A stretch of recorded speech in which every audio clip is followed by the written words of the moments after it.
LGBTQIA+. Ça veut dire quoi? En fait, les lettres LGBTQIA+, sont un sigle. Chez moi, en Belgique, on connaît la SNCB, c'est la Société nationale des chemins de fer. Tu vois, on a repris les premières lettres des mots importants pour raccourcir l'expression quand on parle. Tu connais peut-être aussi la RTBF, c'est la radio-télévision belge de la communauté française. Je suis sûr que tu connais le sigle BD, qui signifie bande dessinée. Peut-être as-tu déjà aussi entendu parler des OGM, les organismes génétiquement modifiés. Et les sigles, ils existent dans toutes les langues. En anglais, tu as certainement déjà entendu le terme FBI. Mais revenons-en au thème de cette vidéo. Que signifient les lettres LGBTQIA+. L comme lesbienne, G comme gay, B comme bi, T comme trans, Q comme queer, I comme intersexe, A comme asexuel et plus pour représenter toutes les autres réalités. Mais plus précisément, sais-tu ce que signifient ces mots? Allons voir ça d'un peu plus près. Au cours de cette vidéo, je vais utiliser les mots homme ou femme, garçon ou fille pour désigner des parties de la population. Mais si tu regardes autour de toi, tu te rendras vite compte que toutes les femmes sont différentes, que tous les hommes aussi. Même si certains traits extérieurs semblent les caractériser, la réalité est bien plus complexe et chaque individu est différent à l'extérieur et à l'intérieur. J'utilise donc ces termes de façon générique, mais en sachant et en gardant bien en tête la grande diversité qui existe. Une autre vidéo sera d'ailleurs dédiée à la déconstruction des représentations qui tendent à nous faire croire que chaque individu d'une population de presque 8 milliards pourrait être classé dans deux catégories et que cela définirait en grande partie ce qui elle est et ce qui elle aime. On dit d'une personne qu'elle est lesbienne si elle est une femme qui éprouve de l'attirance pour les femmes. On dit d'un individu qu'il est gay s'il est un homme qui éprouve de l'attirance pour les hommes. Ces personnes font partie de la communauté homosexuelle. Le préfixe homo signifie identique, pareil. Les personnes homosexuelles éprouvent donc de l'attirance pour les personnes du même sexe, en complémentarité avec les hétérosexuels, hétéro signifiant différent, autre. On dit d'une personne qu'elle est bi si, quel que soit son genre, elle est attirée par les femmes et les hommes. Le préfixe bi signifie deux. On pourrait dire des personnes bi qu'elles sont hétérosexuelles et homosexuelles. Lesbienne, gay et bi sont donc des mots qui servent à définir les individus selon leur orientation, leurs préférences émotionnelles et sexuelles.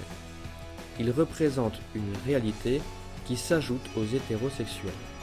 Il existe aussi le terme pansexuel qui représente les personnes qui sont attirées par toutes les autres, quelle que soit leur identité de genre ou leur sexe de naissance. Jusqu'à présent, nous avons tous été assignés à la naissance homme ou femme selon l'apparence de nos organes génitaux. Homme si on avait un pénis, femme si on avait une vulve. Les personnes trans ne se sentent pas appartenir à ce genre qu'on leur a assigné à la naissance. En effet, le sexe biologique et le genre sont deux réalités distinctes. Le sexe biologique est une réalité scientifique, avoir des organes mâles ou des organes femelles. Étant des mammifères, cette réalité semble immuable et ne changera a priori pas. Le genre, quant à lui, est une réalité culturelle. Être un homme, être une femme sont des concepts qui changent selon les lieux et les époques. Dans certaines cultures, il y a d'ailleurs plus de deux genres. Les personnes qui se sentent en adéquation avec leur genre assigné sont dites cisgenres. Les personnes qui ne se sentent pas en adéquation sont des personnes transgenres. queer. Sa définition est un peu plus floue, mais le terme est finalement très simple à comprendre. Une personne se dit queer quand elle ne se reconnaît pas dans la sexualité hétérosexuelle ou ne se sent pas appartenir à un genre défini.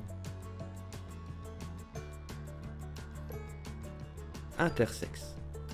Plus tôt dans cette vidéo, je te disais que la réalité biologique était immuable. On est mâle ou femelle.